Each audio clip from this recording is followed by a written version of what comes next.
السلام عليكم ورحمة الله وبركاته. هنتكلم كده بسرعة عن الماتشين الأهلي وإنبي والزمالك والداخلية.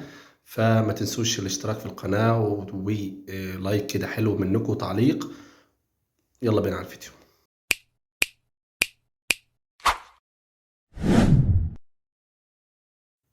بسم الله الرحمن الرحيم. نبدأ الفيديو بتاعنا بمباراة الزمالك والداخلية امبارح.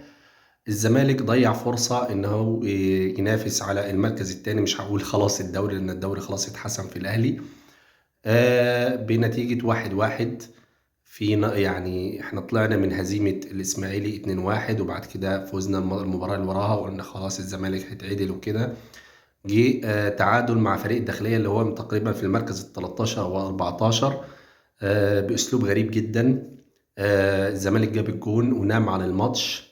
ما عندوش حته، ما اعرفش اللعيبه تفكيرها ازاي.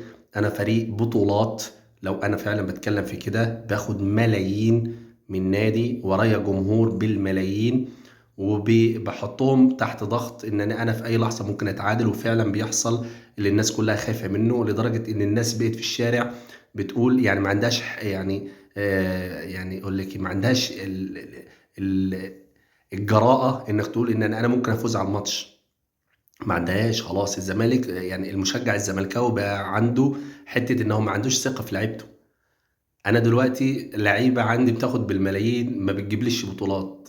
انا كمحليه، انا بفرح بالكاس يا اخوانا. انا من كتر الضغط اللي جوايا، انا كزملكاوي او كغيري، احنا بقينا نشجع الكره الطايره والكره اليد اكتر والكره السله اكتر من كره القدم اللي هي في الاساس اصل كل نادي واصل كل فريق. انا عندي بيت ما عنديش ثقه في لعيبتي. انا ما اعرفش بياخدوا ملايين على ايه. انا عايز يعني في لعيبه، يعني الداخليه انا يعني حاجه تضحكوا. الداخليه بتاخد باللعيبه بتاعتها في لعيبه منهم بتاخد 3000 و4000. انا عندي بياخدوا بال3 و4 مليون، وفي الاخر اتعادل معاهم. يبقى لا افور. انا افور كل اللعيبه دي، انا مش محتاجها. ليه انا اجيب لعيب بالملايين وفي ايدي ممكن اجيب لعيبه ب 100000 و500000 ممكن يخلصوا لي المباراه واخد الثلاثه بونت. يعني انا زعلان اقسم بالله على الملايين اللي بتتصرف على ناس ملهاش ما فيها ما عندهاش نقطة دم اصلا. انت كل ما بتقرب من المركز الثاني المؤهل لدوري ابطال افريقيا اللي هو احنا بنتمنى ان الزمالك ياخده عشان خاطر يلعب في كاس العالم للانديه، وتيجي تتغلب لي من الداخليه. لا، وبتتكلم عن بكل بجاحه وبتقول حكام. لا مش حكام يا اخوانا الموضوع. انا كنت بهاجم الهستيري عشان خاطر هو كان زملكاوي، وبعد كده بيضرب في الزمالك، واحنا بنقول انه لا اهلاوي. لا انا بتاسف له فعلا لانه فعلا هو فاهم الكوره اكتر مني بملايين السنين. عرف نقطه الضعف بتاعتنا فين، وعرف اللعب كله فين، وفعلا لعب عليها. ما تقوليش اداره، ما تقوليش حكام، ما تقوليش جهاز فني. اللعيبه يا اخوانا عندنا احنا مرفهه. اللعيبه عندنا احنا مرفهه. عندنا بنطبطب عليها حتى في السوشيال ميديا، احنا بنطبطب على اللعيبه. المفروض دي هي اول ناس احنا نهاجمها اصلا، لانها بتاخد بالملايين ببلاش. تعالوا نط للاهلي دلوقتي. النهارده الاهلي فايز 2-0، فاز خلاص، خد الثلاثه بونت باقل مجهود. جاب الجون الاول والتاني وراه على طول، خلاص خلص الماتش. الشوط التاني بقى يباصي اللي هو تدريب.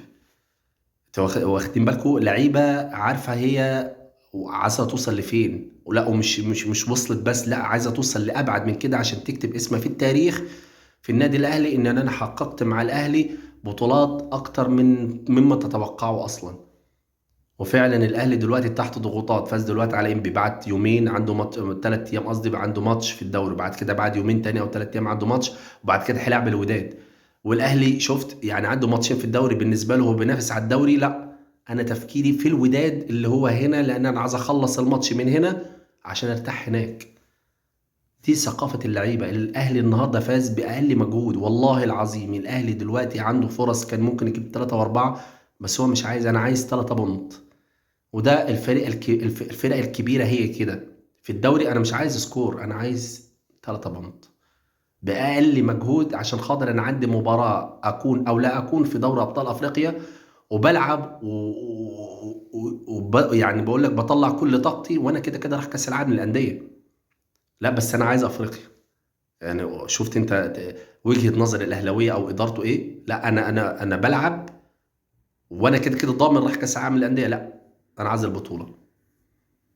الاهلي النهارده لعب قصاد فريق انبي، قسما بالله لعيبه انبي لو بتلعب قصاد الزمالك كان بهدلتنا فيهم شويه لعيبه، والله العظيم. ومش مواليد 2001 و2003.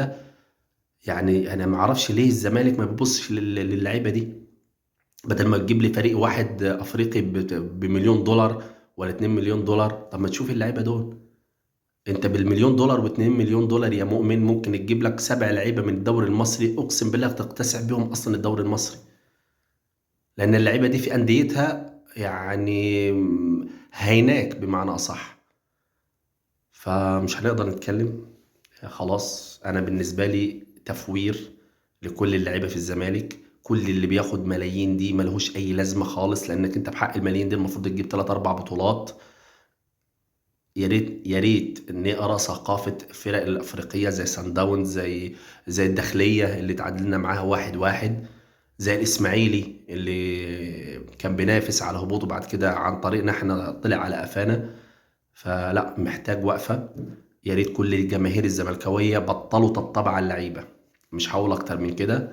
فان شاء الله لو في اي حاجة جديدة مش عايز جديد. اقسم بالله انا كرهت الجديد. انا مش عايز صفقات من افريقيا دلوقتي بينزلوا شوية لعيبة افارقة وفيديوهات عليهم عشان خاطر هيقتربوا من الزمالك. والله ما عايزهم. انا مش انا عايز الزمالك تفكر في الدوري المصري. جيبوا لعيبه من الدوري المصري. والله في انديه فيها شويه لعيبه خساره في انديتها وباقل سعر. مش هقول اكتر من كده. لو عجبك الفيديو دوس لايك، لو اشتركت معانا يبقى كويس والله، وتبقى مية مية. وسلام عليكم.